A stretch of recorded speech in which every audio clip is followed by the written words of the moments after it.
Okay, good evening, everybody. Okay, there is not a lot of people today, but it's just the Easter holiday, apparently.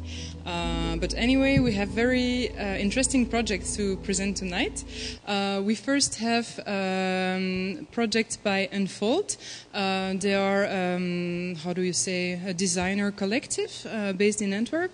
And they have developed l'Artisan Électronique, which is a very interesting tool to print ceramics in 3D. You have some samples here, but they have much more than that, and they are really working on innovative projects. But I will let, of course, Dries speak more about it.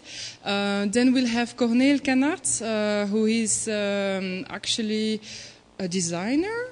How can I say? A designer.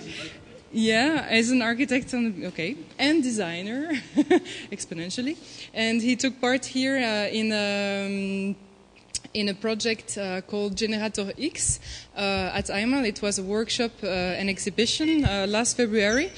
He's not showing the piece here because they are in another exhibition, but he will explain you the process of making these pieces, and we'll make a little demo with the MakerBot. And then we'll have Aernoudt Jacobs, who is just somewhere, who will present this sound installation, for which he has also used a couple of 3D printers, I think, and digital fabrication techniques. But so first I leave the talk to Dries from Unfold. Thank you. Okay. Good evening, and thank you for the invitation. So we're not really a design collective, we're more a design couple.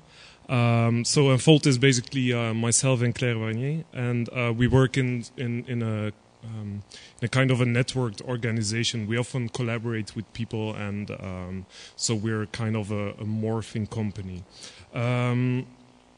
So I want to talk a little bit about digital craft. And I will start with l'Artisan Électronique, and depending on the time, I will dive a little bit into my thoughts or our thoughts about what is digital and what it is not. So l'Artisan Électronique was an installation that was commissioned by Art House Z33 in Hasselt in 2010. For the exhibition Design by Performance, which focused on the performative aspect in design, which is really an emerging trend now, where it's not really anymore about the final result, but about the whole process. And they asked us to create a new installation based on 3D printing. That was basically the question. What it is, it's a kind of 21st century take on a traditional potter's studio. You have a large table, and on one end you have a virtual pottery wheel, and on the other end you have a modified 3D printer so that it is able to print ceramic pieces. And I will show in a few short movies and pictures how the installation looked, and I will dive later into what brought us to do this. So this is the virtual pottery wheel on one end. It's a basic screen with a rotating cylinder, and there's a frame in front with a laser beam, and once you cross with your hand the laser beam, the line, the profile on your hand is copied on the screen and is used as some kind of a lathe to modify the shape. So here it's creating a nice traditional vase.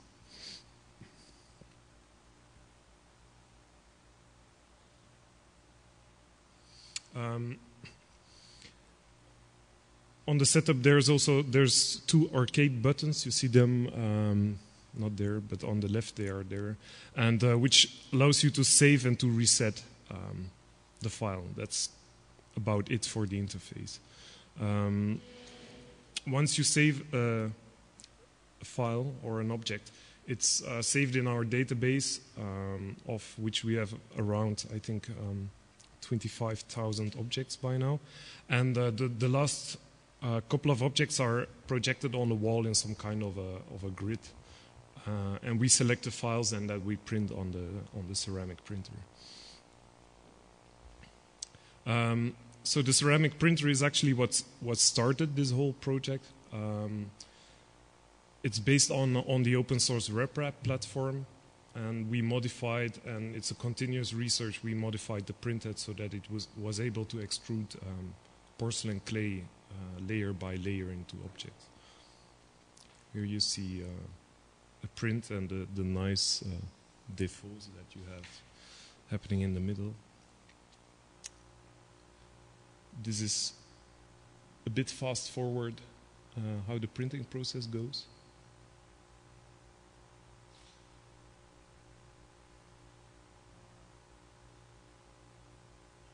That's what makes it craft, me with the apron. And in fact, still after 2 years, we have to constantly monitor the print process. We're actively working on better systems, but basically you have to watch the robot make it.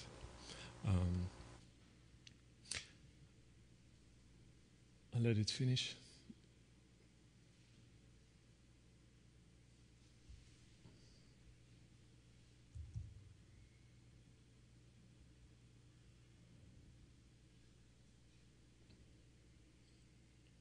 Okay, and the pieces were all displayed on a shelving system, and here you see the middle one, the red one, is a piece that was just printed. So after they're printed, of course, they need to be fired and glazed like all ceramic techniques. So what brought us to doing this installation, I always refer to this installation as some kind of a visual, three-dimensional snapshot of the kind of research we are doing constantly in the studio. What brought us to this is this quote from Jan Middendorp in a text tools that he wrote on the Dutch typographer's letterer. And it says that programming is much too important to leave to programmers. And he was referring to the programming of design tools. And it's an observation that we also had as designers, and it kind of harks back to the traditional artisan, which is like the grandfather of the designer. Here you see an image of a Japanese swordsmith studio. And here's actually another picture of how they are still doing it, and I really like the exact resemblance of those two pictures. But if you were an artisan, you first had to prove that you could make your tools, or you first had to create your tools before you could start your professional. And especially with these very traditional crafts like Japanese swordsmiths, they had to prove and acquire the license by proving that they could make tools before they could start a profession. And the skills that you needed to actually make those tools were very related to the skills that you needed to use the tools. And because every craftsman was making his own tools, the traces of those tools and the form language that those tools made the pieces that they made afterwards with them, made them unique. And we noticed that in the digital age, that's completely different. Almost all designers are using tools created by larger companies that create the tools for the broadest common denominator. And we have very little influence on those tools. And the skills required to develop digital design tools are vastly different than the skills needed to create those tools. And of course, there are a lot of designers that can create their own tools by coding software, but that's a very, very tiny amount of the total number of designers. And you have to question that if a designer uses a tool like Illustrator and uses a certain filter that is made by an engineer in the US, who is the creator of the piece that's made with that filter or that tool? Is it the engineer, or is it the designer that fiddled a bit with the parameters? So we decided a couple of years ago to investigate if we could create digital production tools. And we're not kind of the type to create software or to code things, so we decided to work on production tools. This is an image of the RepRap, which is an open source 3D printer based or originated from the University of Bath in England. It's a replicating rapid prototyper, and it means that it can print its own parts. So all the white parts and the green parts can be printed. And here's like a descendant of that project. Later on, it kind of there was a lot of offspring of it. So it prints plastic objects layer after layer, and Corneel will show it afterwards, I believe. And as designers, we were already, 3D printing is nothing new, of course. It exists already 30 years and it's used as prototyping tools. And we were always fascinated because as designers, we were always looking what's in between digital and analog. But I hope I will have time to explore that later on a little bit more. And when you see that, it's extruding plastic. It's melting this plastic and it's extruding it like tiny coils on top of each other. So when I first saw one of these machines working, it immediately reminded of this, which is the most primitive method of building ceramic objects. And ceramics on its own part is like the most basic and oldest technique to create utilitarian objects. So it's like the origin of every utilitarian good that we have. And it's very similar. You take rolls of clay and you stack them on top of each other. And what this was for me was like a highly computerized miniature coiling machine instead of a 3D printer maybe. Why also ceramics and not plastics? For us, there's a huge difference between both materials on one hand. People have a very different relationship with plastics versus ceramics. Plastics are often a connotation of cheap and Chinese and stuff like that, which I don't want to say that you can't do anything nice with plastic, but people have a completely different relation with the material ceramic. And the story of that, it's really the oldest technique of making something. What would happen if you combine both? Because ceramic techniques are really still the same as what we used like 100 years ago. So this was the first prototype of a ceramic extruder, and it's really nice if you have a 3D printer that you can actually prototype. You can actually produce all these parts to evolve the machine into something else. These were really the first successful tests in extruding objects. This was really maybe the 5th day that I printed this object, and I posted it online, and it went quite wild around the internet, because it's quite a simple object to print, but it shows really well what this production method shines at, and it's really capable of creating a lot of the things that are completely impossible in traditional techniques. You would have to build this by hand, creating the inner shape, outer shape, all the stuff in between. And it's also very bad at creating certain things, but that's what I like also. On the other hand, the virtual pottery wheel is something that we added to that research of the 3D printing with ceramics, and to make it into a narrative story for a museum or a gallery audience. Here you see people. I never saw the movie Ghost before doing this, but I saw a lot of young couples like together putting their hands in a laser, and I was like, "What is this?" So the virtual pottery wheel was something new that we developed together with Tim Knapen. So he's the code wizard. This is some back-end debugging session screenshot. Some screenshots of the process. What we also very much like, when I say the last 2 years we've been spending on improving the printhead so that we can do a lot of things that we can't do now. And a lot of people think that when I say that we mean we want to make it perfect, that it doesn't make any errors or things like that. But I really like the crafty aspect of the process, and that it's kind of a fusion of robotized, mechanized production together with a material that doesn't lead itself very well to high precision, highly perfect objects. So all this kind of mistakes, like this big one, are kind of the things that we actually want to nurture. So we know when these things happen, and we want to induce them actually. But being able to finish an object without someone having to sit constantly next to the machine to adjust things like air pressure. So this is a later series of objects. What we're doing, l'artisan électronique, I refer to it, or when I use, or we use that name, we refer to the installation, which is making these vases. And these vases is not something that after 25,000 of these vases, something that keeps me interested.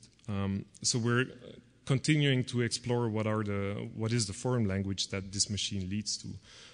Because that was the intention. We want to see, as designers, can we create a new tool? So the normal process in design is you come up with a design and you go and search for the right tools or someone who can produce it.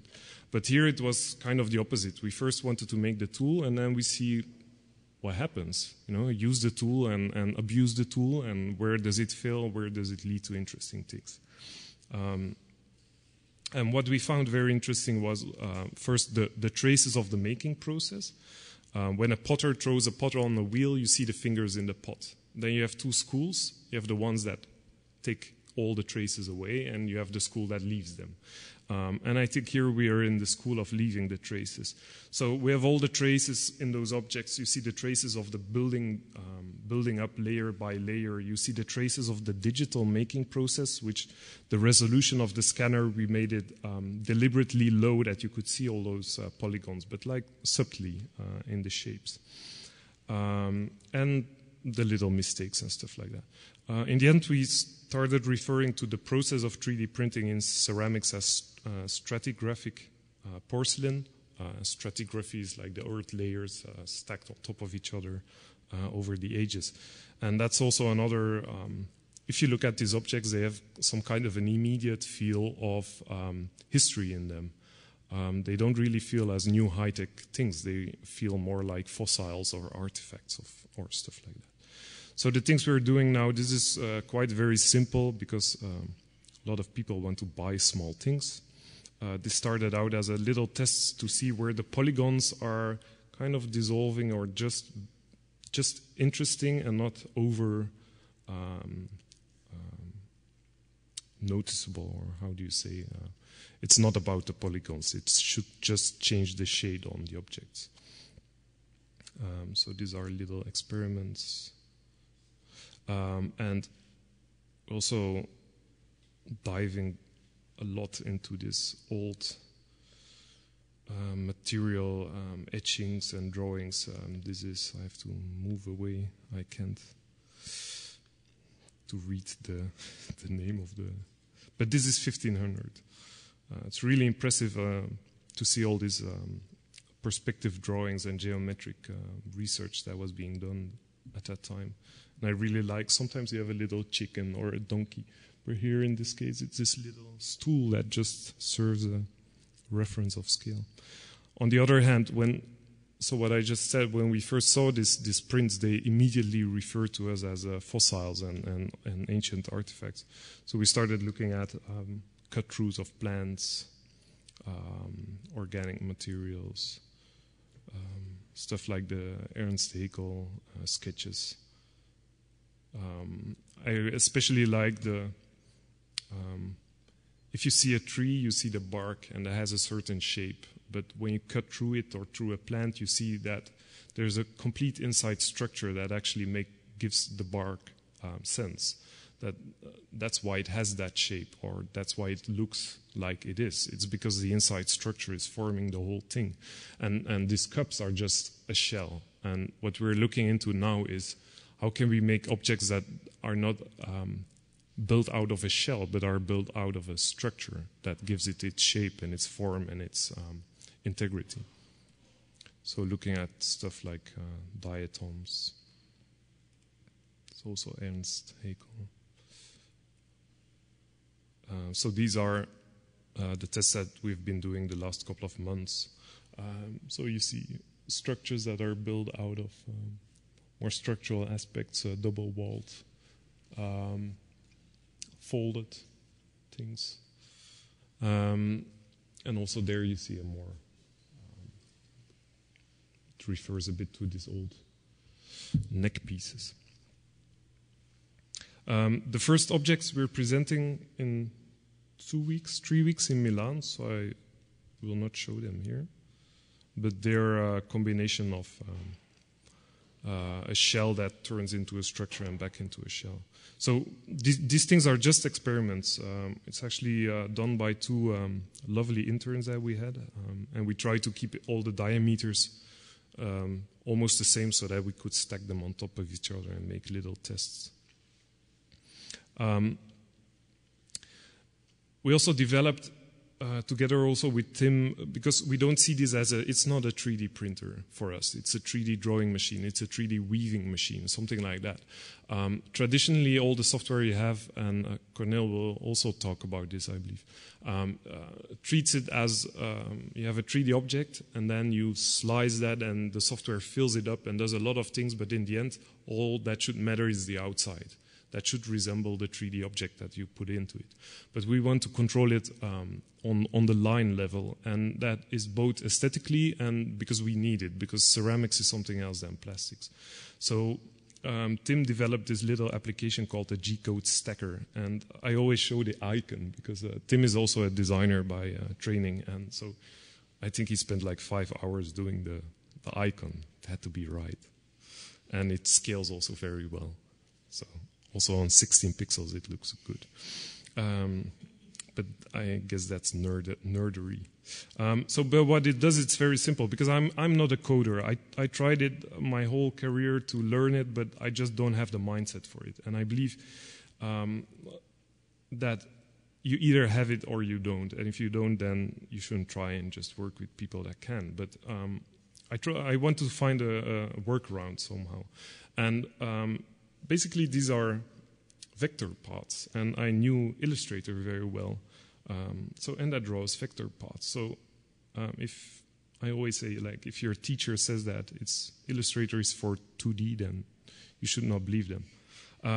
So what we do is we draw the objects layer by layer in Illustrator, and we don't draw every layer by hand, but we have a lot of tools. We use also scriptographer and steps before that create SVG files. And then we start modifying them in Illustrator, and sometimes really by hand, adding shapes and changing shapes. So on the left you see the top view of an object. This is actually a part of the thing we're doing for Milan Design Fair. And on the right I created a lot of these scripts that, or recorded actions that slant the objects and stack them on top of each other so I can get some kind of a preview. And here you see that it's really line by line. And then if you save it as an SVG file, we can import it in the stacker and then adjust all the printing parameters and stuff like that. So basically it's just a converter from Illustrator and open source SVG files to G-code files, what the printer takes. I don't know if I have a few more minutes. I will quickly go through something. I will skip a lot of slides here, but about digital, because when I studied, I started with interaction design because I was fascinated by digital and by computers, but I quickly found out, and I already knew it, but that I don't like screens. I really hate screens. And I don't like everything that the digital has always been confined to, computers and screens and projections and all that stuff. I don't like it. I like tactile stuff, materials, things I can touch, I can feel, I can interact with and relate with without having to push buttons and being immersed in, all the things. So digital and more importantly, post-digital, because I don't believe digital that it matters anymore. The question whether something is digital or analog is becoming highly irrelevant these days. Quickly, you had the analog, mechanical, electronic times. You had the 1980s digital revolution, and everything would be digitized: books, music, financing, communication, everything. And you see that it happened and is still happening. But already in 1998, Nicholas Negroponte from MIT said the digital revolution is over, face it. And he was right, but I think he was too early with a lot of the things that he does. He's always 5 years too early. But you see now, like, it's really hard to say that something is digital or something is analog, because it's so, you had this wave of digitalness going over the beach, and then it pulls back. It's not really pulling back, but it was just the first wave, it's mingling everything up. And you see that now the revolutions in like the Middle East, that's like a digital network on top of a physical network, and you can't pull it apart anymore. And so there's a lot of these things that, a lot of digital concepts are flowing back to analog and creating new meaning to things. And the first time I really noticed this was with this book by Gestalten called Tactile, where you see there's graphic designers, which were, I think, the first designers going really digital, all going sort of back, but I don't want to say it's anti-digital, it's post-digital, because you see they were doing physical things again and enjoying doing things physically instead of on a computer. But it's really heavily influenced by all this digital wireframes and 3D renderings and stuff like that. So as a studio, and that shows also a little bit what we do, we don't only design, we also curate and write, and Claire is more a theoretician than I am. But we did 3 years ago, yeah, Bits and Pieces, which was the first exhibition that kind of started this thinking around post-digital. This was in New York, just an assembling of very loosely related things. But this is where we also started working with the 3D printer, and L'Artisan Électronique was originally developed for this exhibition. This is a small example by Lucas Maasje, who I work with a lot. He did it for the exhibition. It's called Script Furniture. And Lucas is even worse than I am at coding things. He can't do a single line. I can even do a Frankenstein thing, but he can't. But he just wrote a human interpretable script for his father to execute and to create furniture. And it kind of looks like a script, but it's really not. But what's interesting here is that if you run a script to a computer, you get what you ask for. Like, it's a literal thing. You command it to do something. And sometimes the results can be unexpected, but in a way you could have expected them, I think. But if a human interprets the script, you have all this kind of emotions and human error that gets into there. And what I like here is that it really harks back to the Dadaists, which were, I think, the pre-digital, the first ones who started working with randomness and programming. This is How to Make a Dadaist Poem by Tristan Tzara. Now I will skip really quickly to the end. This is a teapot that we did. This is the original. If someone wants to know more about the teapot, I will explain it later. Would you like some tea, Mrs. Nesbitt? Toy Story. Last year, for the Dutch Design Week, we did another exhibition called After the Bit Rush. The Bit Rush referring to the frantic digital revolution. It was a very nice exhibition. But I will jump to the project that we did ourselves.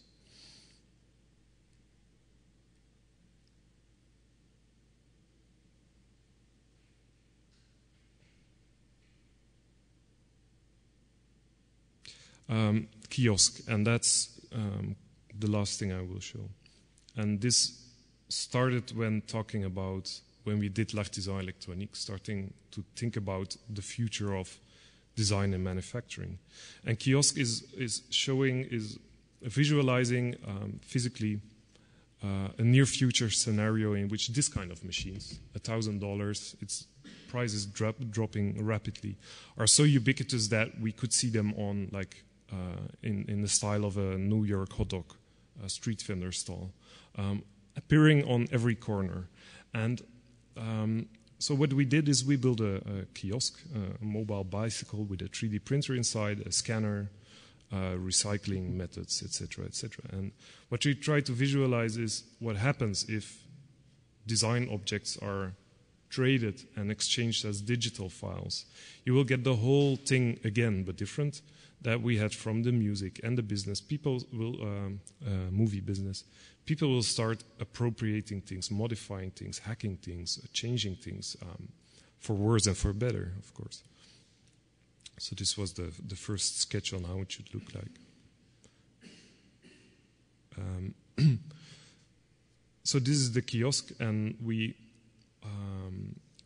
cycle around with it, for example, also in the Milan Design Fair last year, and we copy other designers' pieces. We scan them in, we copy them, we appropriate them, we change them, and we print them out for sometimes like 10% of the original price. Here you see us copying pieces after the BitRush exhibition. Here it's you see how quickly you can scan a Marcel Wanders egg vase. And actually we did not have to scan this one, but I have this movie.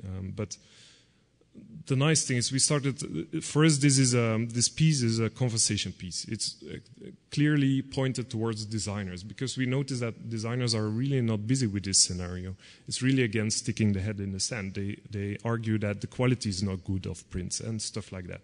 But we've heard all that before with MP3 and with JPEG and stuff like that. But we want to stir up this discussion. We are neither approving or embracing copying or disapproving it. We just want to we want designers to start thinking about the possibilities and to start some kind of a positive discussion about this movement. But okay, what I want to say is that this egg vase we actually bought online for $4, and we started asking designers also, have you ever found a digital illegal copy of your objects or a digital copy? And none of them. We went to Vitra, we went to a lot of designers. They all said, no, of course not. But actually what they do is they put it online themselves. Vitra, for example, puts all the chairs and all the stuff online so that architects use it in renderings, so that the client wants to buy what's in the rendering. So they put the digital files online, which are almost perfect to manufacture with. It's like digital blueprints that you can just copy and change. And stuff like Google 3D Warehouse are just full of people creating these objects out of passion, and you can just print them out. So here you see a lot of design classics. So that was it for my talk. So if there's questions or anything like that, shoot. I don't know if it's now question time or after or with the beer or things like that. Okay, thank you.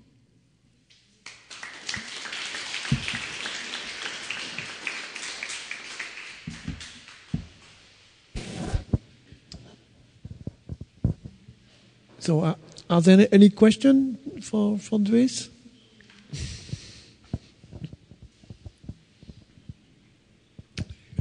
Well, Dries, the kiosk concept is the one which was described in a book by Bruce Sterling.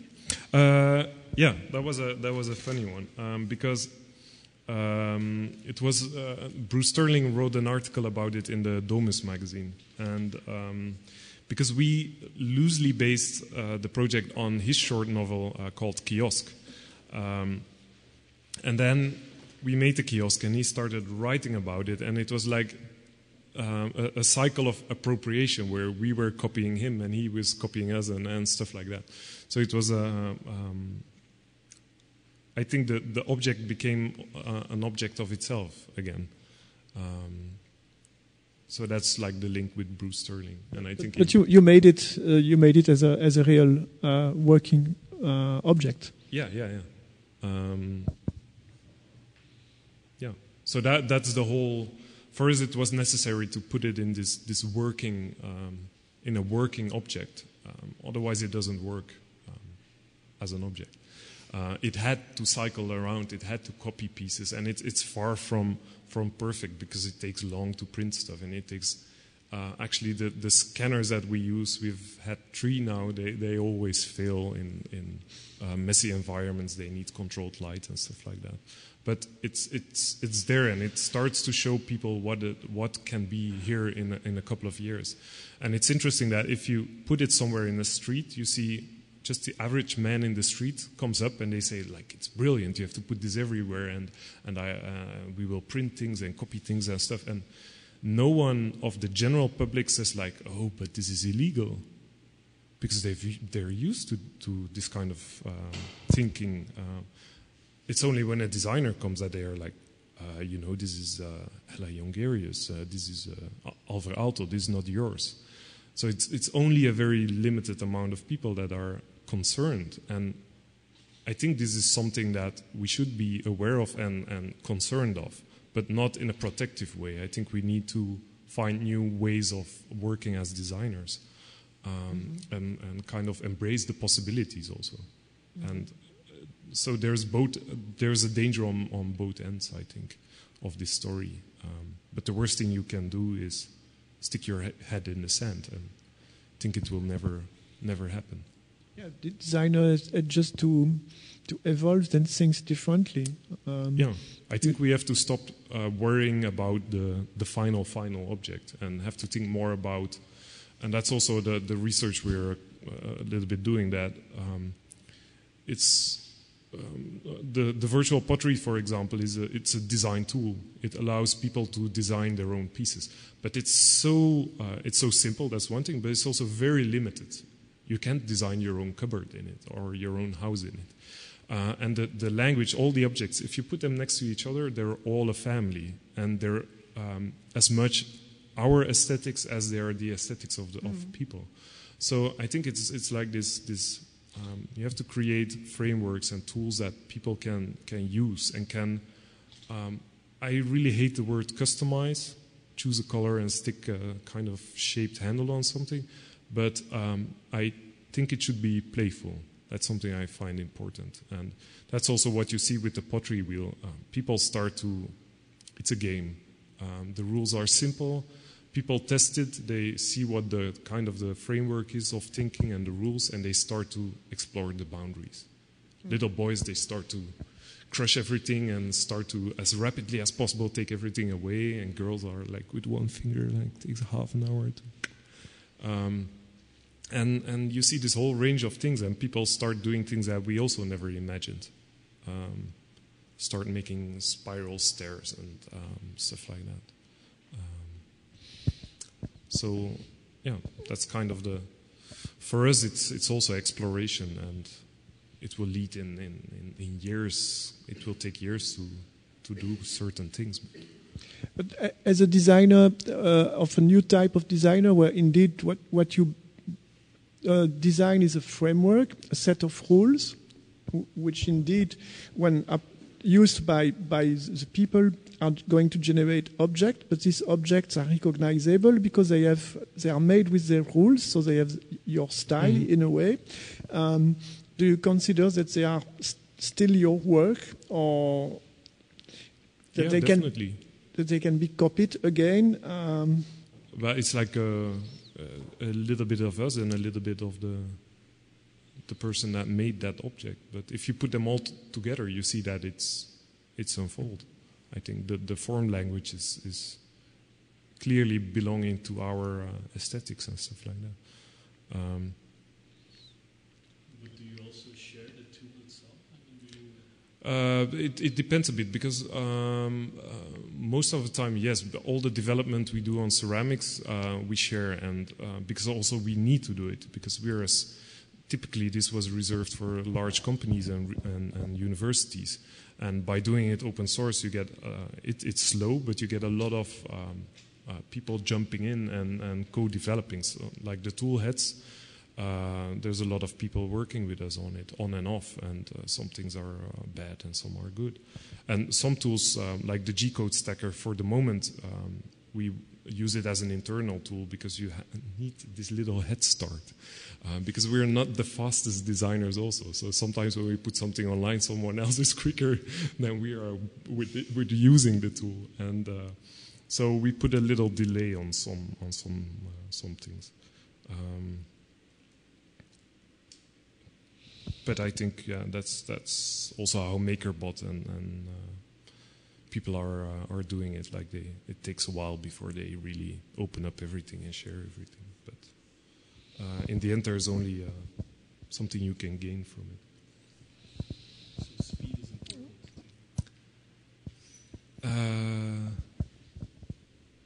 Yeah, we're not very speedy, so so it's. I don't want to be speedy. I really have this romantic idea of having a little factory and having the family and the kids running around. Not everything has to be so speedy and stressy, and but there are other people that are speedy, so it's sometimes dangerous to hand them the weapons, then they shoot you. Okay, thanks a lot, Dries. Or any other question for Dries? So our next speaker is Corneel, and then we will have a break, and then Aernoudt will end. Okay, Corneel, it's up to you.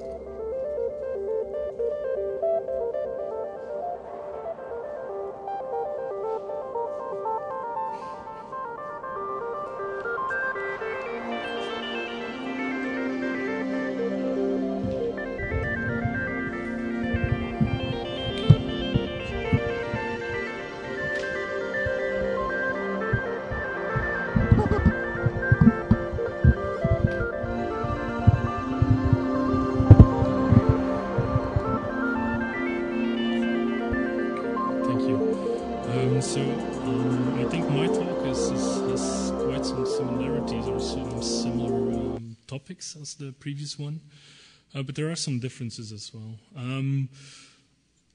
And I think Marie-Laure was right in not exactly knowing how to announce me as a designer or as an architect. The thing is, I don't really know whether I would fit in either of those categories. But I am trained as an architect, and I teach in architecture school. And I think somehow this architectural thinking is always behind a lot of the work we do. And I think, as Dries mentioned, that graphic designers are probably the first to totally embrace the digital. Architects were quite slow in doing that, and it has a reason because, of course, we tend to build physical structures and stuff that hovers above your hair and needs to stay there. So when architects decided to take on this digital, it was always sort of linked with making physical stuff. So my work I teach at St. Lucas School of Architecture. I run a small lab there, which is called Mixed Media Lab, which is on the border between, I would say, architecture or spatial design and other artistic disciplines, which is also on the border between architecture or design and technology. We try to introduce technologies like 3D printing, but also laser cutting, but also parametric modeling to design students. In my work, I also do a research project. I'm involved with a PhD with SILE in Melbourne. So in my work, it is really about the mapping between, I would say, the tools you use as a designer and the making of a design. As Dries said, tools are made by people, and so they have inherent qualities, and some things go easy in a certain tool, other things are really hard to do in a certain tool. So tools definitely have an influence on the design outcome, I would say. but also, and I think especially in architecture that's the case, the means of production or the means of making things have a similar influence. So there's a sort of double mediation in building these physical things. One of the things, so the two things I'm going to talk about are actually, as Dries also mentioned, I think programming is too important to let to programmers. So the idea that you as a designer would start designing your own tools. So on the one hand, it's coding as a design practice, and on the other hand, it's making, or in this case, digital fabrication on the other hand. So if you look at digital revolution, I mean, it has an influence on both these sides. So it has an influence on the tools we use as designers, but also has an influence on how we make stuff. I mean, there's a lot of projects that I'm not going to talk about. There's also an issue of scale when using these technologies. This is an issue that, I mean, will not be part of the talk, but I think it's very important once you try to translate these ideas to something architectural or something spatial anyway. So the topic I'm going to talk about is some work I've done here at iMAL for the Generator X exhibition. But first I'm going to show two very, I would not consider them projects, but two very brief tests I did, which actually were the two things I sent in to apply for this workshop. So you had to send in a proposal and get accepted. One of them is called FabMat. So we have this in the lab at our school. We have a similar printer to the one that Dries has modified to become his ceramics printer, which is a Rapman, which is a RepRap clone. After a week of assembling this machine, you're very eager to print your first object. And it prints this, it's similar to the objects that are there, but it prints this small cup. So you can take your first shot when you build one of these machines. You always yeah, you have to print like this. Yeah, and it doesn't really work. So it's sort of an achievement because you built your own tool and you built your own fabrication machine, but on the other hand, you immediately are confronted with some limitations of this. The normal process of using these machines is like you make a 3D model, anything you can think of that will output STL files, so this Rhino or SketchUp or whatever, and then you take it through some software, which will slice up the model, as Dries said, and will generate this G code, which is still not the language the machine understands, but it's closer to what the machine thinks of when it wants to print these things. So one of the first things we did when we had the machine is actually design or make new tool heads for it. So instead of putting the normal tool head in that just extrudes plastic layer by layer and builds up an object, we made this new tool heads, which were actually, the first one we did was actually making it again into a 2D drawing machine. So there's a tool head where you can slide in any sort of device that can draw, like a pencil, and then there's another piece that clamps it and that pushes it down, and so you can use this to draw 2D drawings. So this is another shot of the thing. I really like the sort of little features it introduces. I mean, something emerges that is. I mean, it is of course a physical drawing. I mean, it's ink on paper, but it's something that you could never draw by hand. So it's something that takes something very digital and outputs it physical. But it also introduces a lot of dirtiness and a lot of glitchiness. I mean, for instance, if you look at the skewed lines here, At the top, you see that one of the motors, the motor in the Y direction, is a bit faster than the other one. So you always get this little etchings when we draw this thing. So I'm really interested in not only as a designer using tools to generate stuff you would expect. I mean, but also what a tool or what a way of making introduces as new features. So another tool had to be designed for it is this one, where we just mounted a Dremel on top of the machine, so we could use it instead of adding material. We could use it to remove material. Of course, it gets very dirty, and I mean, if you just use this machine to extrude plastic, there's not really a lot of force in the X and Y direction. It can move rather freely because the plastic is molten, so it doesn't have a lot of resistance.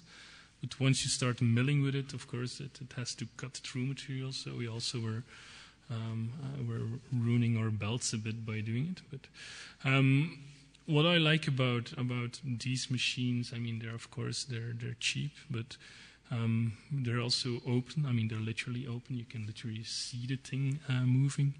So it means that you can more or less alter them freely. So I mean, at least if you break one, it won't cost you 20,000 euros, but it will cost you 1,000 euros.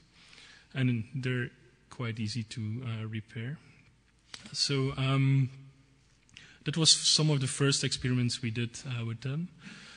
From that, another small test I did, which was actually looking into combining two logics of fabrication, which is you have this additive way of making stuff. You add material and you create an object, and you have subtractive ways of making stuff, like the milling I showed. I mean, at the lab we have very similar equipment as they have here at iMAL.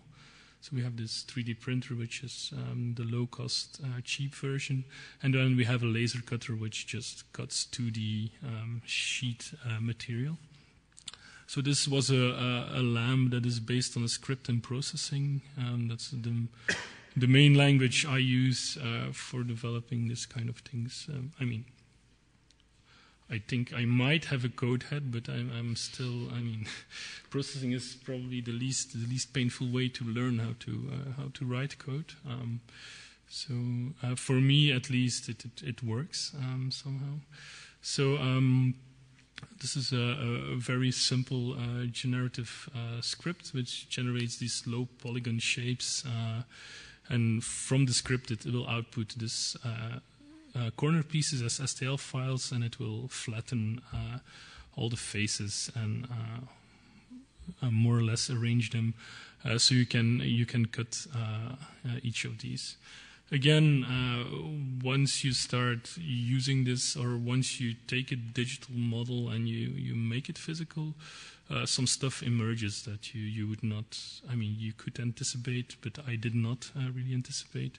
For instance, once you use it as a lamp again, I mean, of course, there was a deliberate choice in making the corner pieces black and the panels white, translucent. But somehow it gets reduced to a very abstract 2D almost plane again. So where the corner pieces stand out as sort of spots. So depending on the angle you look at it, this 2D shape changes. Another thing that emerged was, I mean, this thing was not designed to be looked at from the interior, but when you do, it certainly gets, or it gets an quality which is probably more poetic than the outside. I mean, on the outside you really see the connections and how it is built and how it is held together. But on the inside, it sort of hides these things, and it becomes a very abstract figure again. So maybe it could be developed into something else, like an interior installation. Or so I really like these moments when you encounter something like this, and I find that by using these digital manufacturing tools, but also by using scripting, you have a very different dialogue with this object you create than you would have by, for instance, drawing something or making something by hand. So these surprises that emerge are really interesting to me. So the workshop at iMAL I'm going to talk about was called Generator X 3.0, from code to atoms. So it really explores this idea of writing code and getting a physical output from that. Of course, we were not working at the atom scale yet, but we were somehow trying to control physical stuff by writing code. So it's a Generator X is something. It was started by Marius Watts, first as a website, and then it deals with code as a creative practice. So writing code and what it could mean for a designer or an artist. For me personally, what it means is that you are able to facilitate this shift that Dries was talking about, from making objects to making frameworks or making systems that make objects. And I think also, as Dries mentioned, it does not mean that you become less of a designer. It means that you become a designer on a different level. It means that you it's not, if you look at the unfold pieces, it's not that you don't see its unfold. It's just that they are, they have this qualities built into them on a higher level, I would say. So this Generator X explores really this idea. So there was the website, which was, I think, the first version, and then there was, in 2008, the 2.0 version, which was called, I think, Beyond the Screen. And I mean, a lot of the people working with generative code and are people coming from either graphics design, because they are used to working very digital, or like VJ culture and things like that. So the Beyond the Screen was the first time when Marius was exploring digital fabrication and making stuff with these machines. So for the third one, we had the iMAL MakerBot, which is this one standing here, and we had a laser cutter, which was not working perfectly all the time, but which are the two machines we also have at the lab. I really like the sort of mental framework you're in while doing these things. I mean, I tend to sketch a lot while writing code, and especially if you try to make physical stuff, it really helps to be able to make a prototype and touch it and feel it. And I mean, the whole design process is really enriched, in my opinion, by shifting from analog to digital and back. So then, after the workshop, we had a small exhibition. If there's still some time, I can show a few of the projects that have been built next to mine, of course. So this was in this space. So what I did for this workshop was really look into, on the one hand, what these machines introduce as sort of the mediation of the machine itself. I mean, the fact that it lays layers of plastic, the fact that, for instance, if you have like this is printed on a commercial 3D printer, I mean, you would never be able to do that on this machine because it lays layers on top of each other, so you could never print the top part of it. So all these sort of limitations were one thing that were really interesting to me. On the other hand, I tried to look a bit more closely at how this machine works. So if you look at I mean, I can go back a bit, but it's quite a bit. Maybe I shouldn't have done that. But if you look at the G code, this is actually what the machine more or less understands. It looks a lot of text, but it's actually quite humanly understandable. I mean, it's a bunch of coordinates in X, Y, and Z, and then there's a few other like F comments and E comments that determine the speeds, and like the G comments which say turn the extruder off or on. So it was still quite understandable to me to read these files. So what I tried for this workshop was not do the normal process where you make a 3D shape and then you put it through the machine and it will output the overall shape for you, but really generate the code itself that makes this thing move. So you have control not only over the overall and the outside of the shape, but also on how the shape is produced, and you can do things which are not that logic. I mean, you could print in 3D, like not that it would stand, but you can at least explore the edges of this technique.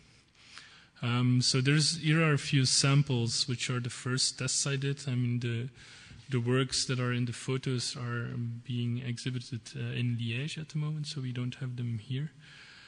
So the first tests I did were really about finding different patterns to fill these objects. So, and even just using the filling and not the outside. So you can get control over the densities or the transparencies of these materials. So I have a few of the shots. So I basically, for this, I tested a few systems. One is this one, which will just each layer draw a random line, and so you can control where the lines are, more or less, and you can control the density of the lines, and you can control the number of lines each layer. And then a second one, which is this thing. Well, this was the first test of it. It's actually a grid that is skewed in 3 directions, so it's rotated in 3 directions, which has, I mean, I looked into the minimum spacing of these things, but also if you look at the different sides of these objects, because the grid is skewed in 3 directions, every side gets suddenly a very different expression. And I was surprised by what you could get away with. I mean, you can span. This was done on a other machine than the one we have here, so I can't really print these things on this machine because it's a newer version of the machine and it prints much finer. But you can span up to 8-9 millimeters with this plastic without much of drooping or hanging of the lines. So yeah, of course, not everything goes as planned, and so you have some artifacts and some glitches happening. One of the things I also noticed while you're doing these things is that it's very important to where you switch on and off the extruder, because I mean, in your code it just says extruder off and extruder on, but there's quite a delay, especially when turning it off. It will have some material leaking out. So an idea that you could explore is just drawing in continuous lines. Then another limitation you have with these machines is, of course, the size of the build platform. I mean, the wrap-up machine we have at the lab, and that's the one that Unfold is using, it has a build platform which is substantially bigger than this one. And also, what I try to do is question the idea that you would use these machines as sort of only for producing finished objects. I mean, like this thing, you make it in 3D and then you send it to Shapeways, you get it back, and it's sort of this finished, pristine object. So what I did is actually instead of building these, instead of just printing one 3D model, I unfolded a polygon mesh and started using the machine to print the panels for making the mesh, and then afterwards I could reassemble them into shapes. So each panel now is, I think, 5 layers thick. So again, it's the same principle that I used for making these things. So there's 5 layers of random wires. Of course, when you're not really sure whether there's going to be a wire beneath the one you're drawing. So some wires are dropped from 5 layers high and below to the build platform. So you get these, some wires are really curved because of that, otherwise wires are really straight. Another thing I noticed while doing these experiments with the machine is that, I'm not sure if you can see it on the screen, but if you come to see this object afterwards, you can definitely feel it. One of the things I noticed is that actually the most flat part of your print is always the bottom part, because this bed, this yellow thing is heated, so it's about 100 degrees hot. So the plastic actually sticks very well to that, and so normally you would not look at the bottom of your print, but by turning these panels inside out, you really get an object that is really flat and shiny on the outside, and you would not assume that this would have been made by a low-cost 3D printer. So I played with the densities of these lines, and of course there's a very, the aesthetic that's in there is of course a combination between something very digital, especially the low polygon meshes and sort of the random lines refer to that, and then there's this very physical dirtiness that interacts with this. So I'm quite happy with these as tests, but they're just first tests in exploring more how you could have a dialogue with these machines. So then I assembled them, and of course, especially the random ones, they become the different faces begin to overlap, and you get this images which look very digital in a way. I can briefly show some of the projects that other people have been doing for this workshop. I just selected a few of them, so there's not everybody is in there. I would invite you to look at the website of iMAL, which has all the projects listed, and there's also the sort of a wiki which shows some more information, also some source code, for instance. So this was Girl Scream. I'm sorry, but I forgot the names of the people that did it. There were two Greek girls that used data of a sound file of a girl screaming, and they printed these cylinders that mapped the sound or the sound spectrum around.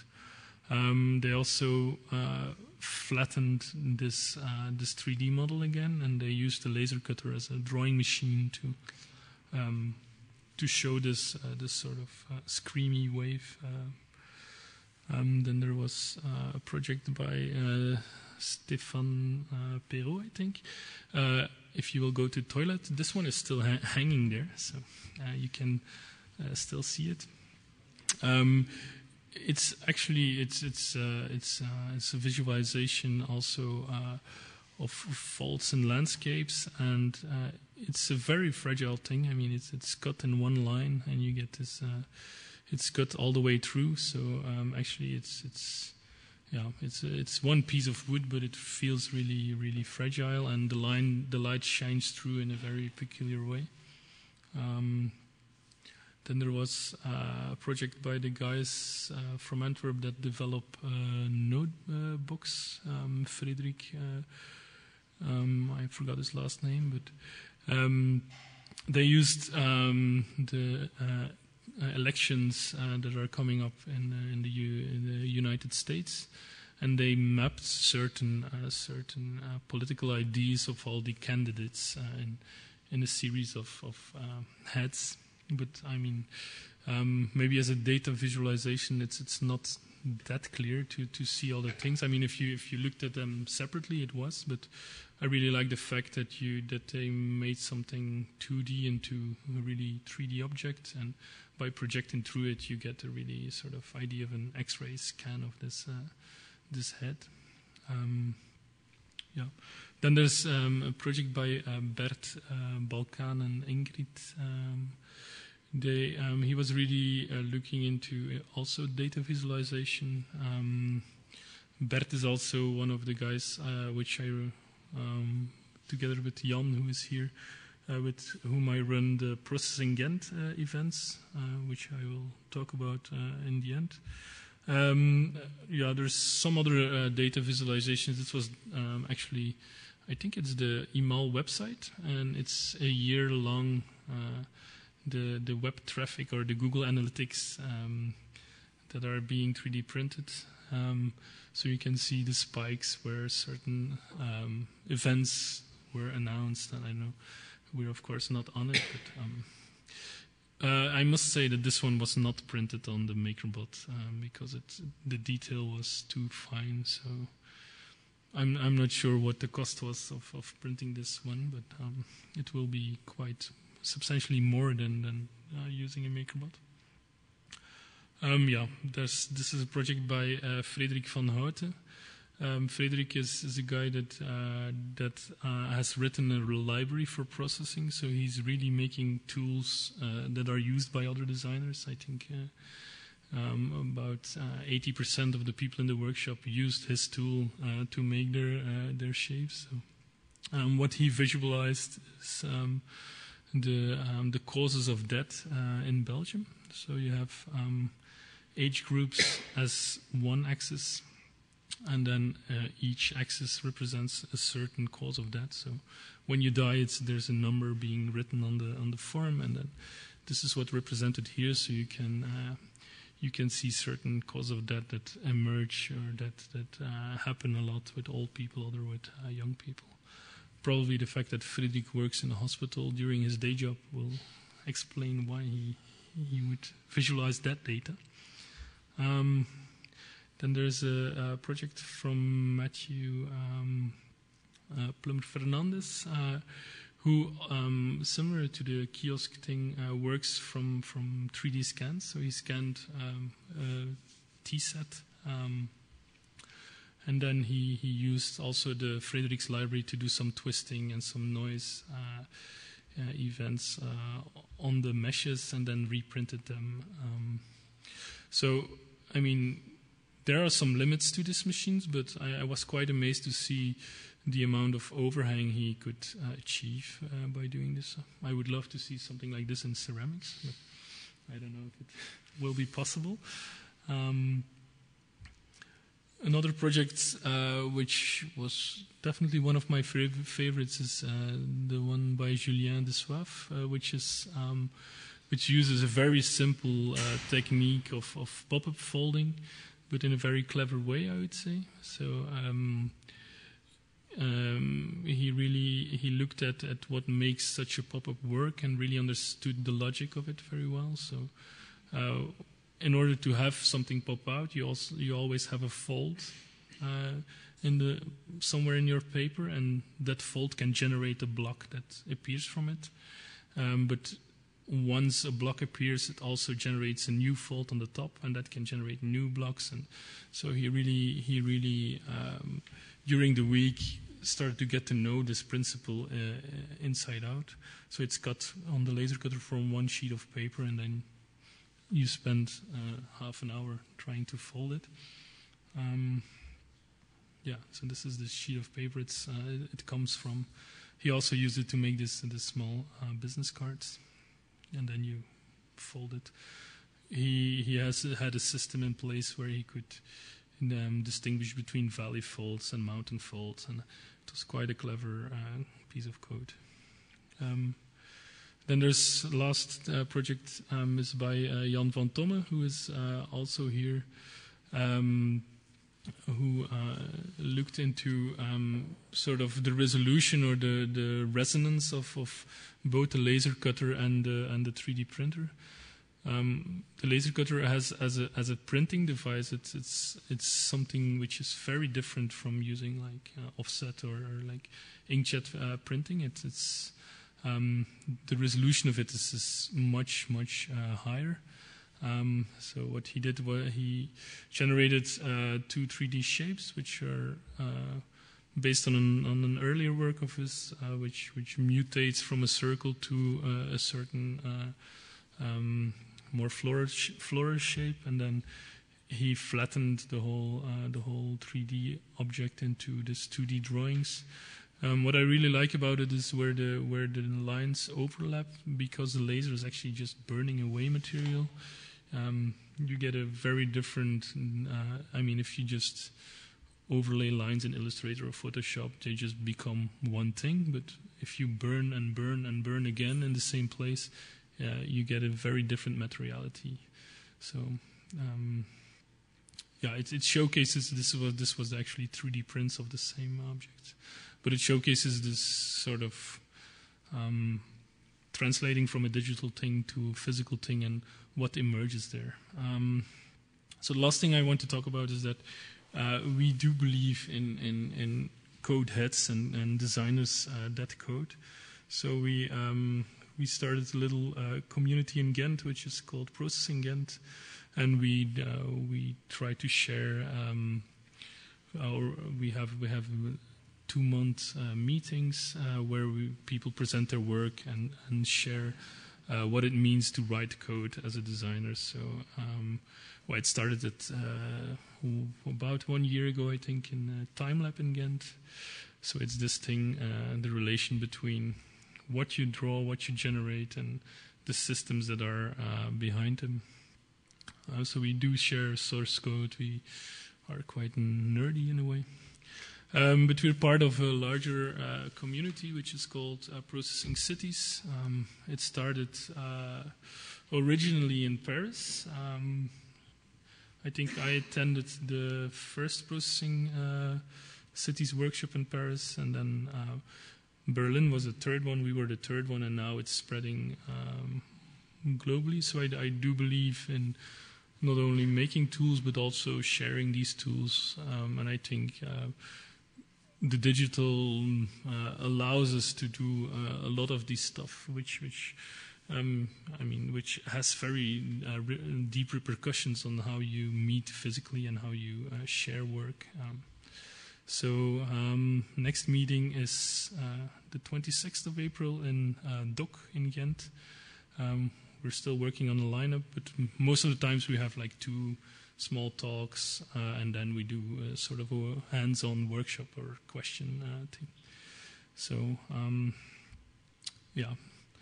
I'd like to thank, of course, Marius for organizing or hosting the workshop at iMAL. Frederik, you can't thank him enough for writing all the hard library code. And Jan, of course, who also helped me with the coding of the presentation, for instance. So thank you.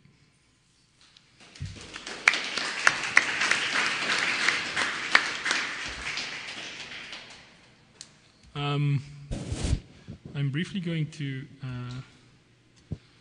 show some printing. So maybe if there are some questions, you can ask them while I prepare this machine. So if there are any questions, the mic is here. So.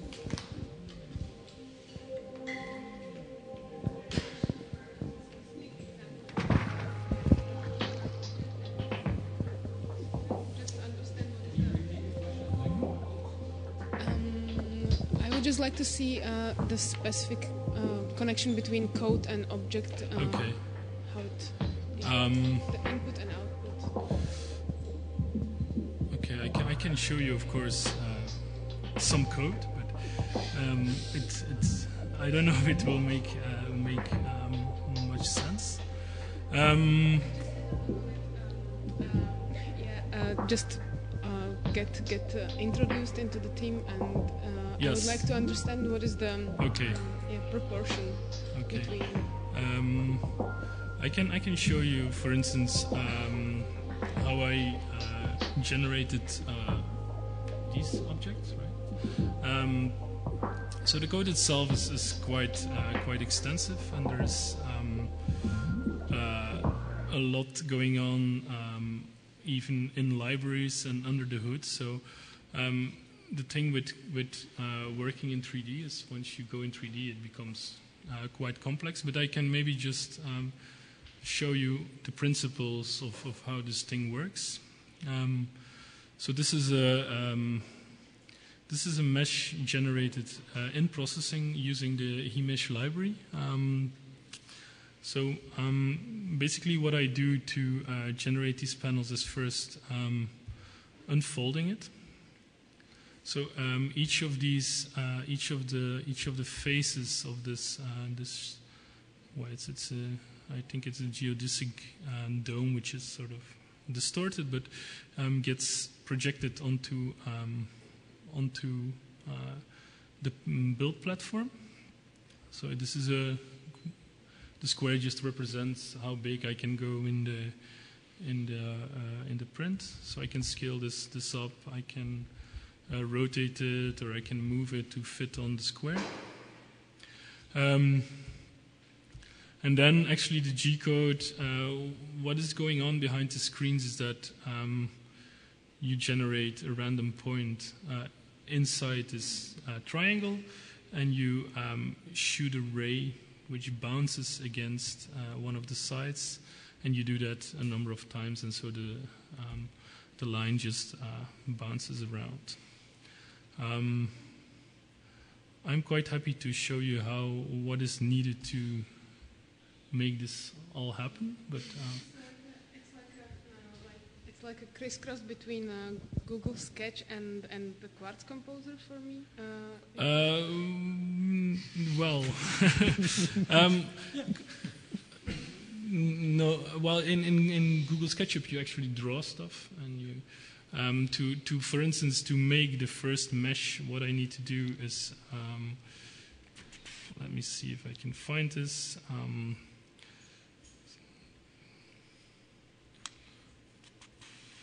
Can't import meshes. You can import meshes, of course. I mean, there's, but this is actually how you would create this mesh. So you write some code where you say, use this mesh. It has a radius of 10 and it has a level of 0, which means that it's not subdivided. And then you do a bunch of stuff. So you need to learn a lot of syntax to be able to do that. So from drawing a line and processing to there's quite a learning curve. Corneel, maybe what we can do is that I think you want to launch the printing now, and we can have a break, and then people who are interested in the code can go and talk with Corneel to see more about it. But I think your code is available on the web. Yes. Yeah. But if you want individually to talk with Corneel while it's printing, and then we can also have a drink in the bar before the last speaker. Any other question for Corneel? No. So let's print and drink.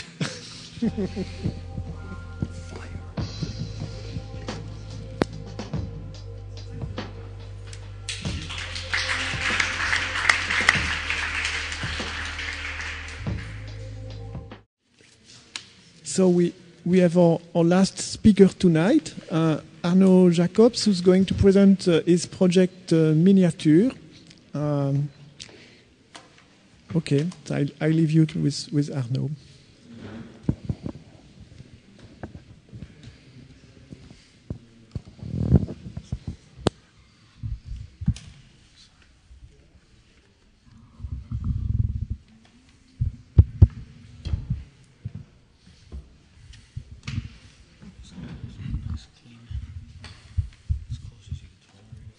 Okay.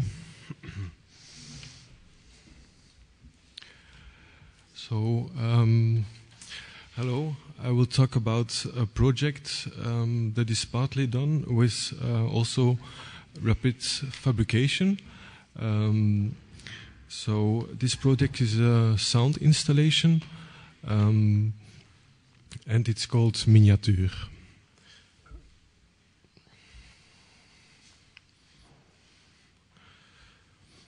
So my talk will be in 4 parts. I will first talk about the inspirations of the project and the concepts. Afterwards, I will talk about the technologies, and then the automation and the composition process, and afterwards how the work is being presented. My work is mostly based on field recordings. I find inspiration by making field recordings, and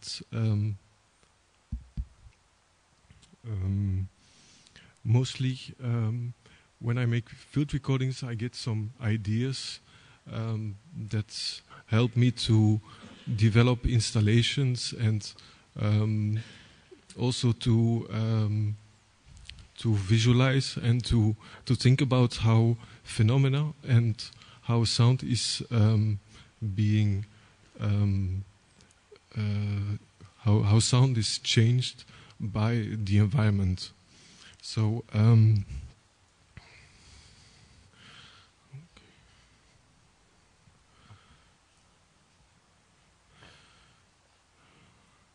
so particularly for Miniatuur, the idea that I had was to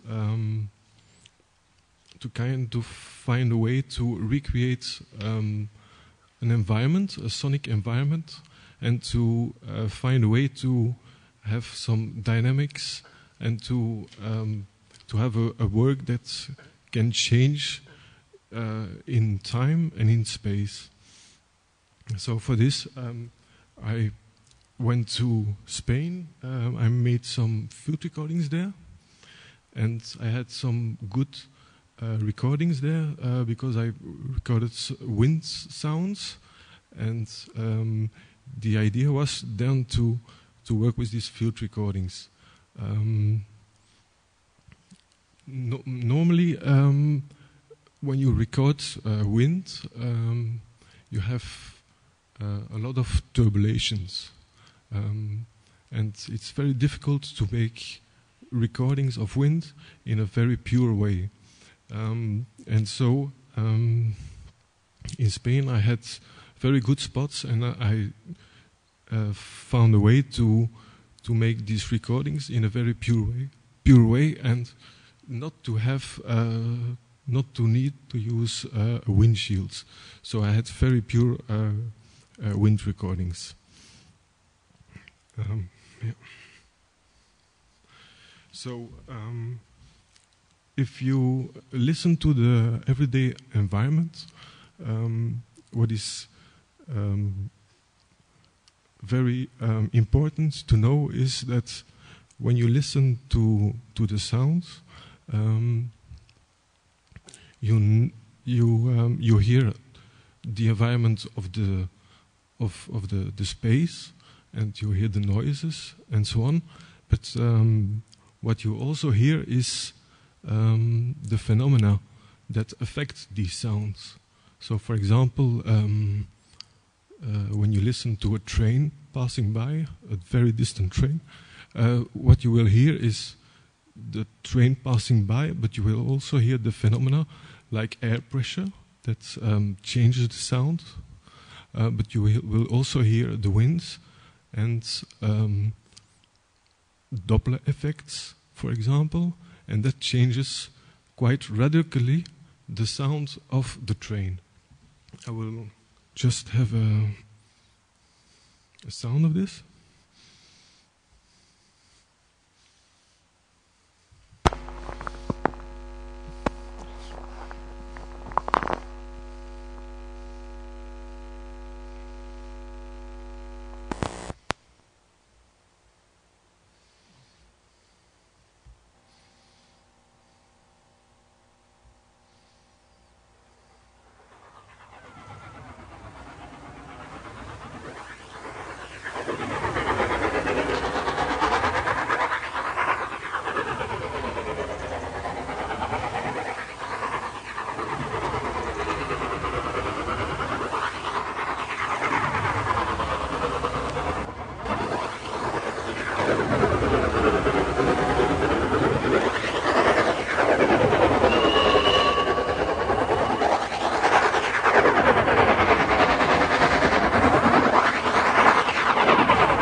think this gives you a good idea what I'm talking about. It's not just a train that passed by, but it's also the noises that are interfering, and the phenomena of the train and the phenomena of the air pressure that changes the sound of the train. This is kind of the basic idea for this installation. It's to work with sounds, but also to have to find a way to change this sound in a natural way.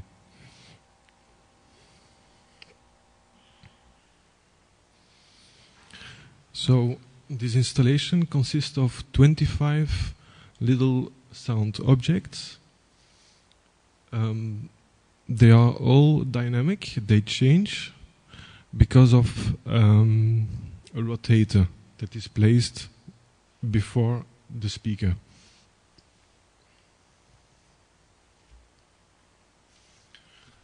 So you have here a little speaker, and you have here a rotator. And this can be generated with the computer, and it has different speeds, and so it can alter in time.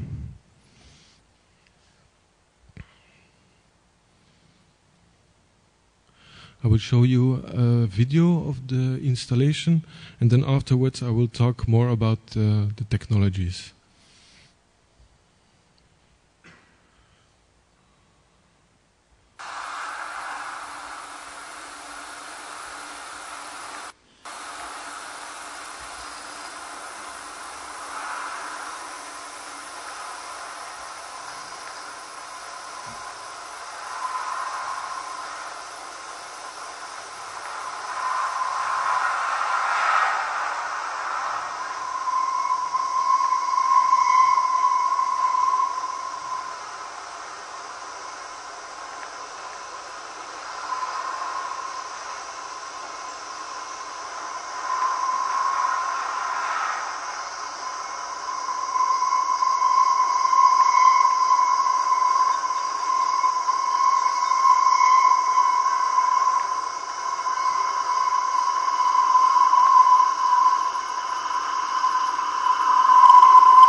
So the main concept behind the rotator is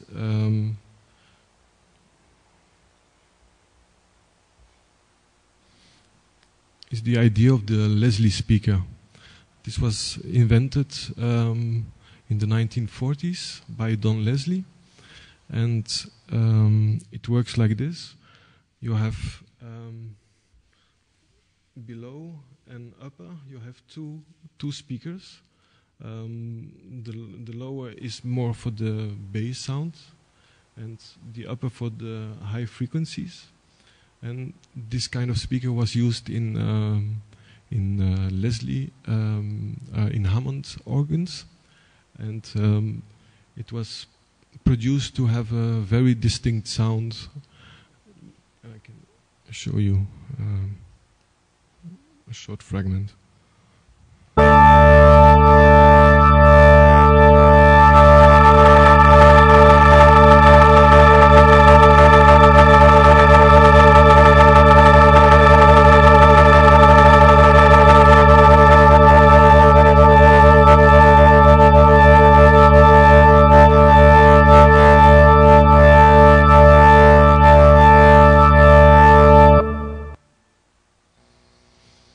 So what happens is that the rotator will modulate the sound, and because of this shaped panel that you have in the cylinder, that modulate the sounds in an acoustic way. Now for my installation, I used the same principle of rotation, but I changed it a bit because I was more interested in having difference in air pressure and also in reflections. So that's the reason why I put the speaker in a different way, and also the shaped panels that are in a vertical way opposed to the speaker.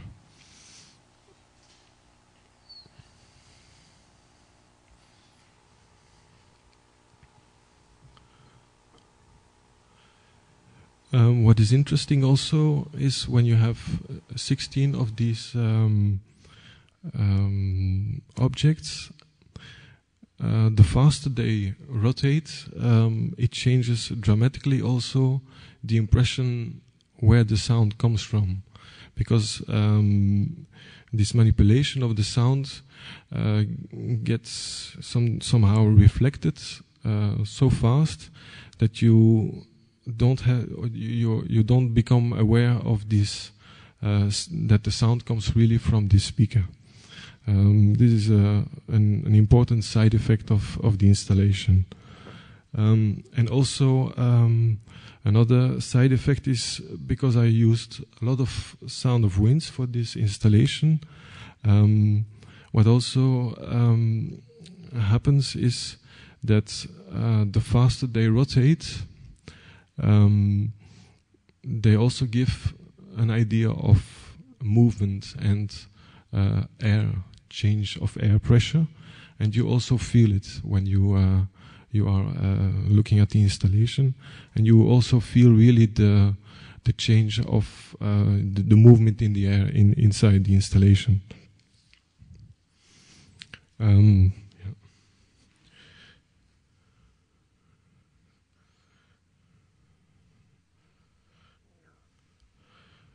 In this connection, I also relate this installation to ideas from the 80s, 60s, where at that time sound was the phenomena of sound.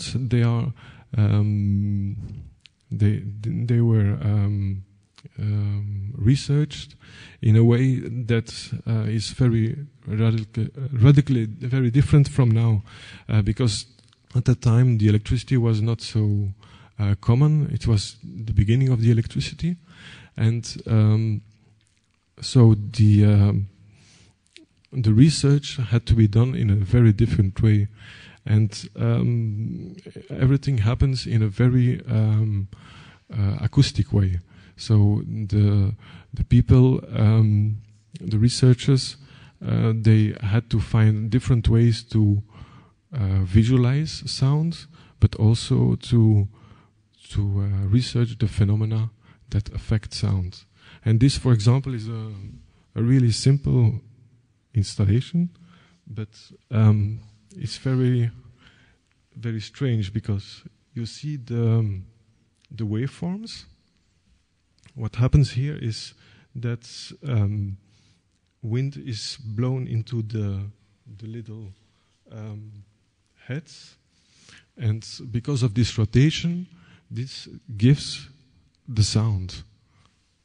And it's a visualization of the sound that you see here, and it's really when you make sound recordings and you analyze this with a computer, you have the same graphics. So it's kind of interesting, I think. And this is not a kind of machine. These machines were built in these times, and this is kind of organ that is used.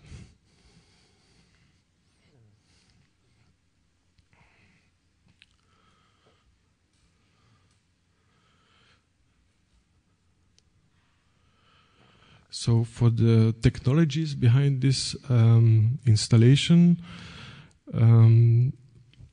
we used rapid prototyping to build the machines, to develop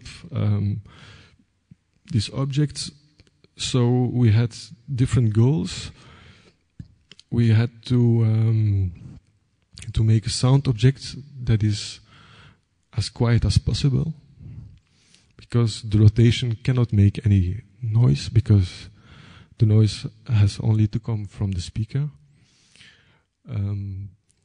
So for this we had to use very special drivers, motors, and also the rapid prototyping was really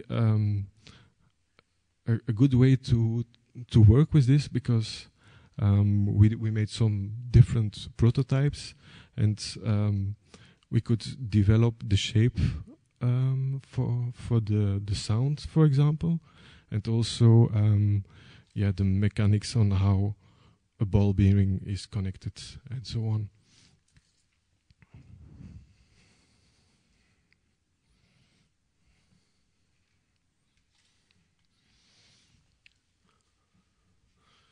So here in detail you see how it's designed. You have the speaker, the flywheel, and the motors.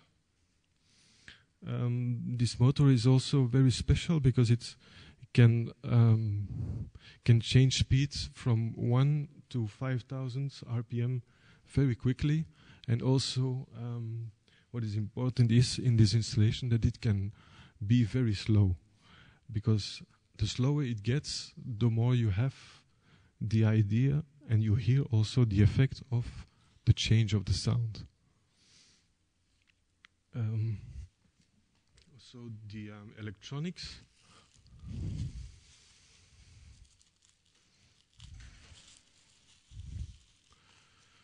So normally the installation stands on an elevated table. We put the electronics underneath, and this was also designed specially for this installation. The idea of this board is that every sound object has its own board, so every object can be run in a different speed, and also it's working with a network. And what was really a big challenge was to find a way to have this radical speed changes from 1 RPM to 5,000. We worked very long for this, so it was quite complicated.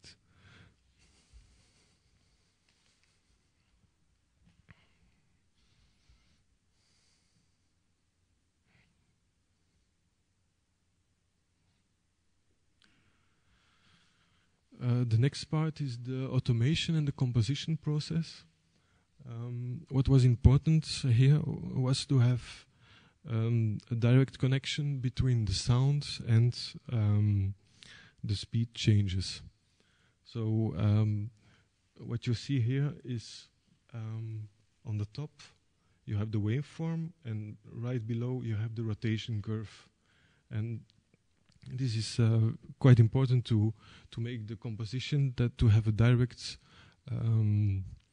relation between those two, and this helps to make an appropriate composition. Behind this software we have also Max that runs, and Max MSP just sends the directions to the motors to change the speed.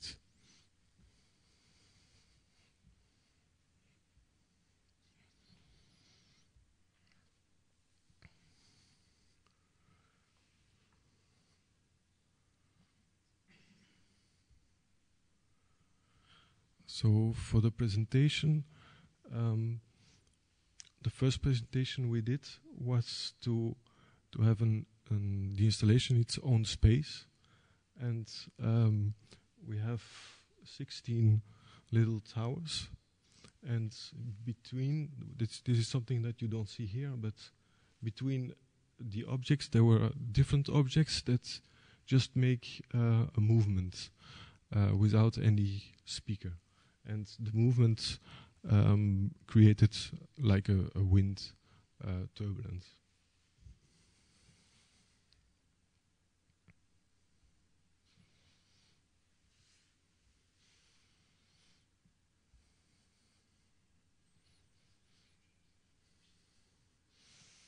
SketchUp, yes. Okay, that was it. If you have any questions.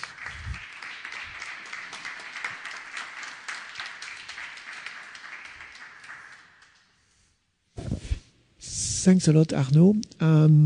Well, I have a question. Of course, you had to work with a lot of people to do this project, and also with very specialized engineering people, both from to design the electronics, to make the development, and also with the design people who help you make the digital printing.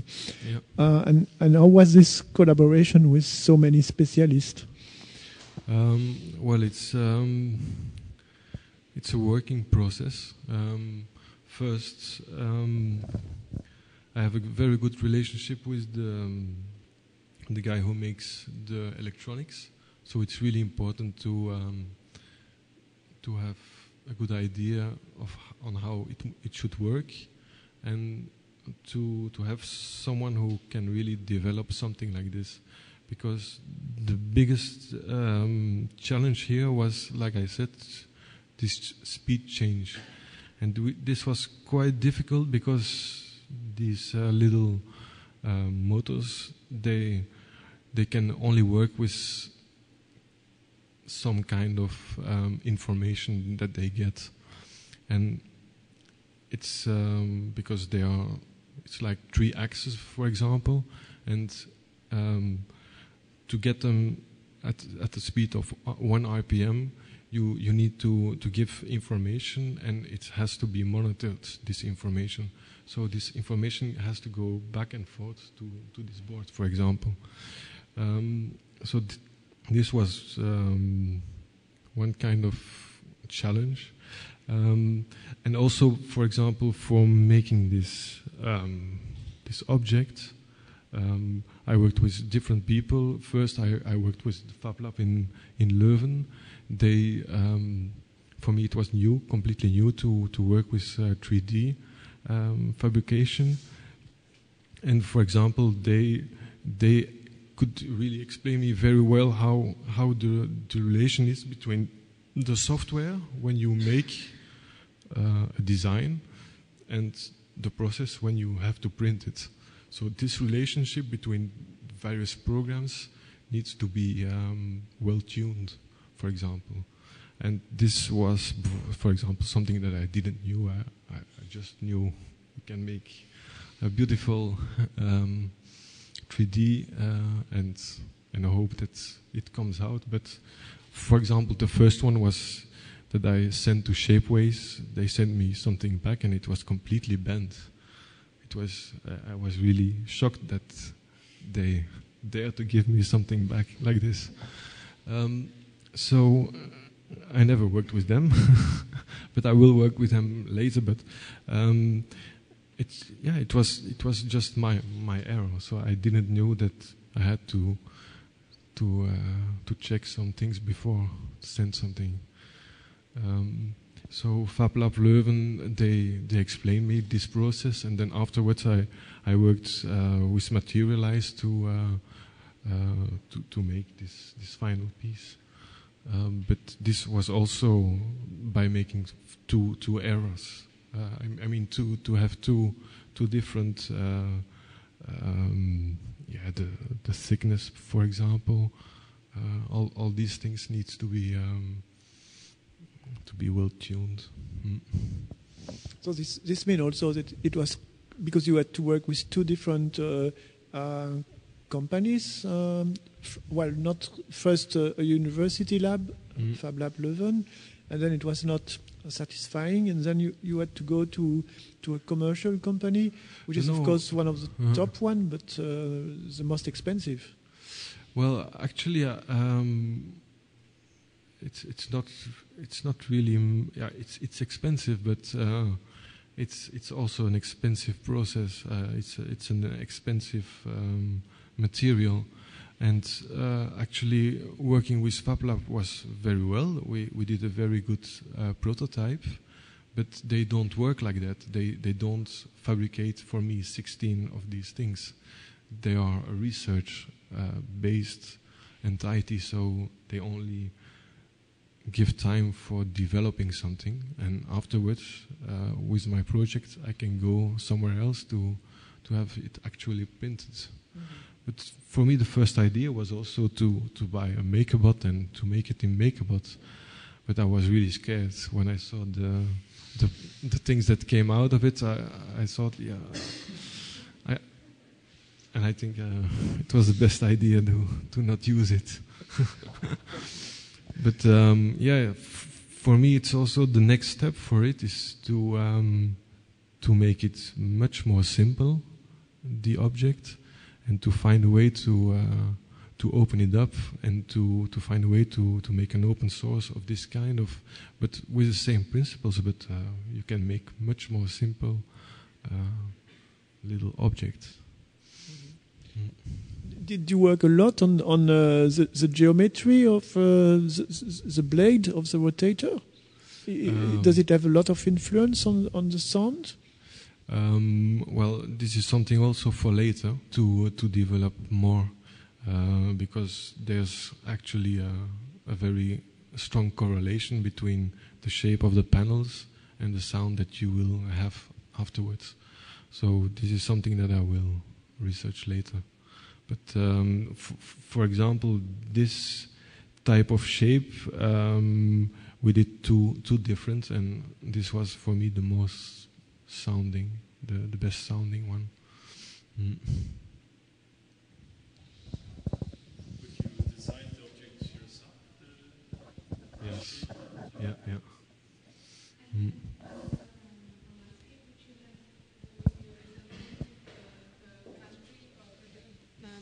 Pardon me, the site specificity of this project, where was it, or what is the location which you have been trained? So I made some recordings in Catalonia. It's the most eastern part, the most easterly part of Catalonia. It's around Cadaqués, Figueras, and it's a natural reserve, Cap de Creus.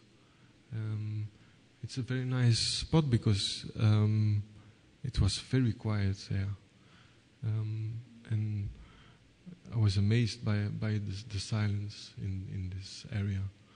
It is not simple to think about the sound of the wind as about something that is not a phenomenon which moves. But as a thing itself, like a constant condition of the place, then yeah, it's supposed to be impressive as absolute attribute.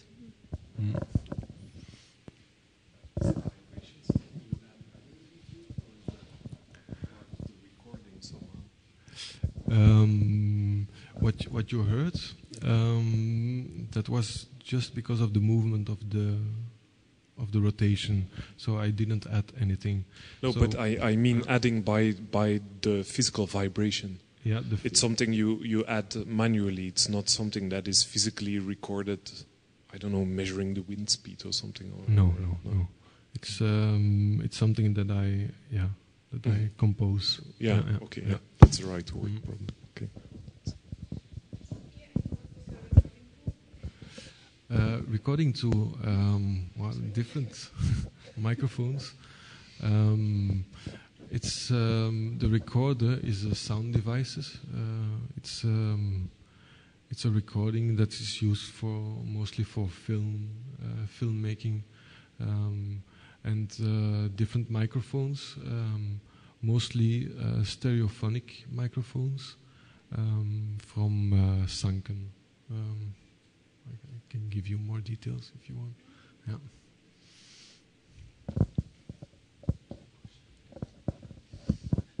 For the three of you as designers, I was thinking it was very nice your comment on post-digital age, and something that artisans have had to deal with for a long time, and that is the longevity of the materials they use, and how much thought each of you have put into that, whether it be in sound design or plastic or ceramics, and how gracefully things age. I don't know.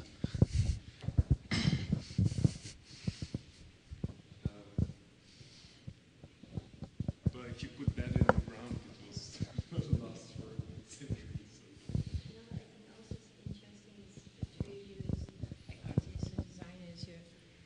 Thank you. Because you are broadcasted. Oh yeah, okay, I didn't know that. Wow, live. No, as I was saying, I think it's really interesting that the three of you as designers or artists, you sort of embrace maybe the deficiencies or the different outcomes you get when you have a final product and it's a part of the process. You know, I think it's nice that all of you, like whether it's you're looking for different like sound deflections or the different placements of little turbines or whatever, or with the pottery, you don't really know what you're going to get sometimes. And I like the way that you're not so definite about the final product, but more about the process. I think it's really nice.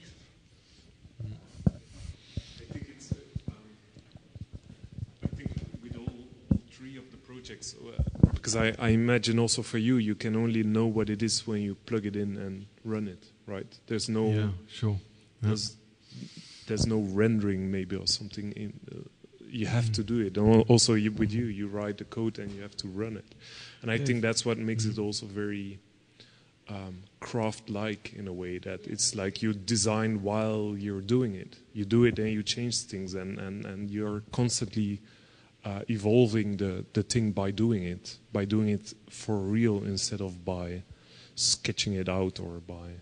You test it, you also showed the picture of the sketch, the code, print, and very iterative, very fast. Mm-hmm. Mm-hmm.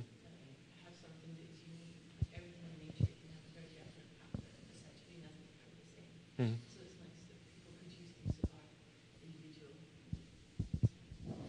Yeah, I think it would be useless to have it only on SketchUp, because you don't hear SketchUp.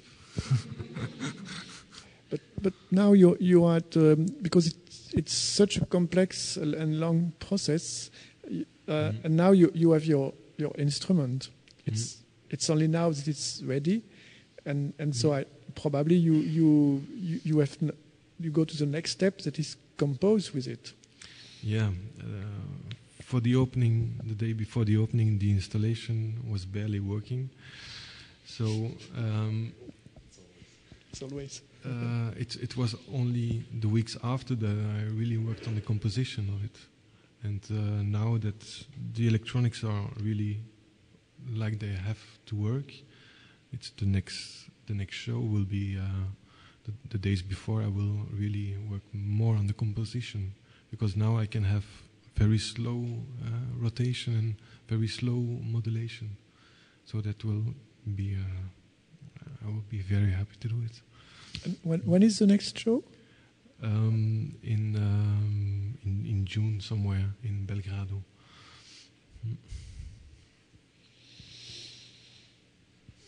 Yeah, that's one of the problems when you do such high technological projects, that it takes so long to make a first version. Then you don't have the time to approach the real problem, which are the artistic, what you want to say and how you want to say it, and the content you put with the instrument you've made. Yeah, sure. It's a process, but it's also a learning process, I think.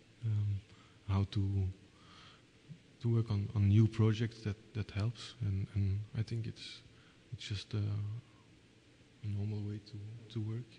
It's this typical 80-20 that it takes 20% to get like a proof of concept towards 80% of what you want, but then to get it, that last 20%, it takes like 80% of the time to get it. To get that speed right and stuff like that. Any other question?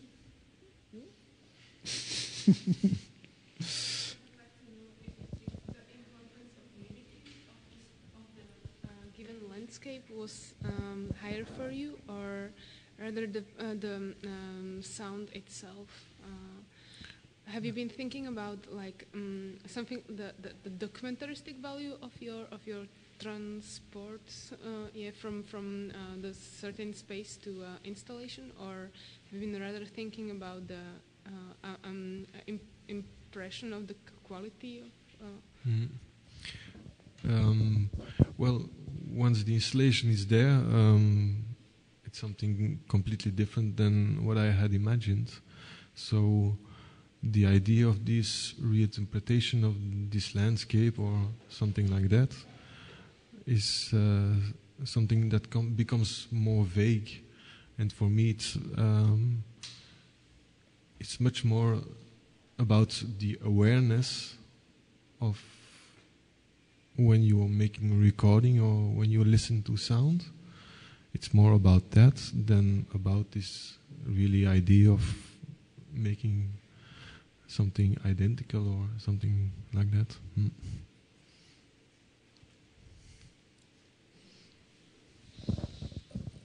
Okay, if there are no more questions, thanks a lot, Aernoudt. And then we can have another drink with printing. And for the next event that we have, it's on the projector on top of the bar. So we have a workshop in 15 days about Arduino and how you can extend them with shield boards and put sensor and so on. And then we have an exhibition on the 19th of April by Cécile Babiol, who is here, and who's currently in residency working with the laser cutting machine. And so she's going to do a work here in the space using the laser cutter in a very special way. So a mix between analog and digital, material and virtual, and so on. So thanks a lot, Aernoudt. Thanks, everybody.